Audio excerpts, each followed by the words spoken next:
The alarm buzzed before the sun rose, and Daniel rubbed his tired eyes. For the last 3 years, mornings had been the same, chaotic, rushed, and lonely. His twin daughters, Emma and Lily, both 7 years old, needed help brushing their hair, finding their shoes, and packing their school lunches. Daniel, once a man with dreams of becoming a chef, was now juggling 2 jobs, one as a mechanic during the day and another stocking shelves at night. Every hour he worked meant food on the table, but also fewer moments with his daughters. The weight of responsibility pressed heavily on him, yet he never complained, but reality was catching up. The girls were growing, and his shifts meant they were often left in the care of neighbors, or sometimes even alone for short stretches. That gnawed at him. They deserved better. One evening, while folding laundry on the couch, Daniel opened his laptop and posted a desperate message. In need of a babysitter for twin girls, evening hours, must be patient and kind. Pay is limited but negotiable. As he hit send, he whispered a silent prayer.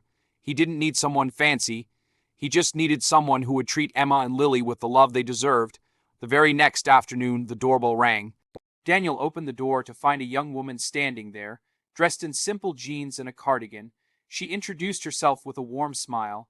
"Hi, I'm Grace. I saw your ad. I'd love to meet your daughters." Her voice carried calm confidence, and Daniel instantly noticed how Emma and Lily peeked shyly from behind his legs before rushing toward her. Within minutes, they were showing her their dolls, their drawings, and even their messy toy box. It was as if they had known her for years. Daniel hesitated. Grace seemed too perfect. Babysitters often left after a week when they realized how exhausting twins could be, yet Grace's eyes never wavered. She listened intently, laughed easily, and seemed genuinely excited to be there. "You're overqualified," Daniel said awkwardly. "Most people don't stay." Grace chuckled. "Then let's just take it one day at a time." What Daniel didn't know was that Grace wasn't looking for extra money. She was the newly appointed CEO of the very company where he worked his night shift, but instead of moving into a luxurious office right away, she had chosen to live simply in the neighborhood, trying to understand the lives of everyday families she wanted to serve through her leadership. Babysitting, for her, wasn't a job, it was a way to learn. Days turned into weeks, and Grace became more than just a babysitter. She was a steady presence in the twins' lives. When Daniel came home late at night, he'd find sticky notes on the fridge. "Dinner is in the oven, Emma, help me make it." "Lily lost her tooth today." We celebrated with hot cocoa. She tutored the girls in math, braided their hair for school, and taught them simple songs on the piano. The twins adored her, running to her arms every evening with laughter. Daniel noticed subtle changes too. His daughters seemed calmer, happier, more secure. He even caught them praying one night, asking God to please keep Miss Grace forever. What baffled him was Grace's selflessness. She refused extra pay.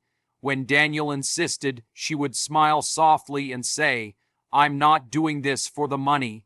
They remind me of something I've missed in my own life. Daniel often wondered about her. Why would someone so kind, so intelligent, and so caring choose to spend her evenings babysitting for a struggling single dad? He didn't ask, he was just grateful. And yet, late at night, Grace would sit quietly after the girls were asleep, her mind heavy with thoughts. She saw in Daniel's weary eyes the struggle of millions of hardworking parents in her company.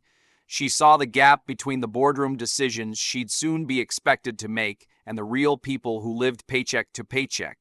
Babysitting wasn't just about Emma and Lily. It was about understanding humanity one story at a time. One Friday evening, Daniel was told to attend an emergency meeting at his workplace. Confused, he rushed to the company's headquarters, still in his oil-stained uniform. As he walked into the conference hall, his breath caught in his throat. Standing at the podium, addressing the employees with calm authority, was none other than Grace, his babysitter. "Ladies and gentlemen," she announced, "as your new CEO, my mission is simple: to ensure that every decision we make uplifts not just the company, but the families who depend on us."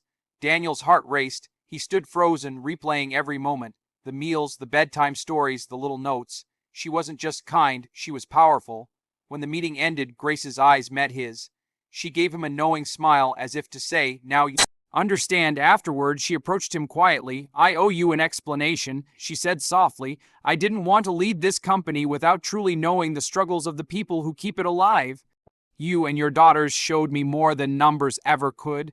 Daniel was speechless. He felt embarrassed, even foolish, for treating her like a babysitter, but Grace shook her head. No, Daniel. You gave me something priceless, perspective. From that day forward, Daniel's life began to change. Grace personally arranged flexible hours for him, ensuring he could attend his daughter's school events without losing income. She promoted him into a role where his skills were recognized and respected, but more than that, she remained a constant in Emma and Lily's lives. She visited them often, bringing books, games, and sometimes nothing but her presence. The twins saw her not as a CEO, but as family. One evening, as Daniel watched his daughters giggling with Grace on the living room floor, his eyes filled with tears. Life had been so heavy, but kindness had lifted the weight. He realized then that true wealth wasn't about money or power. It was about the people who step into your life and make it better. Grace had done that, not with grand gestures, but with simple acts of love and humanity. Before bed, Emma whispered to her father, "Daddy, do you think Miss Grace will stay with us forever?" Daniel smiled, his heart full. "In some way, sweetheart, I think she already has." The story closes with Grace looking out the window that night, her heart light. She had come seeking perspective, but had found something even greater, a reminder that leadership, at its core, was about compassion. And Daniel, once overwhelmed and exhausted, now stood taller, not just as a father, but as a man renewed by hope. Daniel's journey as a single father had been filled with sleepless nights, endless sacrifices, and quiet prayers. All he wanted was a safe, loving presence for his twin daughters. What he found instead was something far greater, a woman who reminded him that kindness could come from the most unexpected places. Grace entered their home as a babysitter, but revealed herself as the CEO who not only understood the struggles of her employees, but chose to live them. Her compassion transformed Daniel's life, giving him not only stability at work, but also hope for the future. For Emma and Lily, she became more than a caretaker. She became family. For Daniel, she became proof that humanity still had the power to surprise us, with generosity, with understanding, and with love. And for Grace, it was a reminder that true leadership is not about sitting in a corner office. It's about walking beside people, listening to their stories, and lifting them up. In the end, their lives were forever changed, not by wealth or power, but by simple acts of compassion, because sometimes the greatest blessings come disguised in ordinary moments, and the people we least expect can leave the deepest marks on our hearts.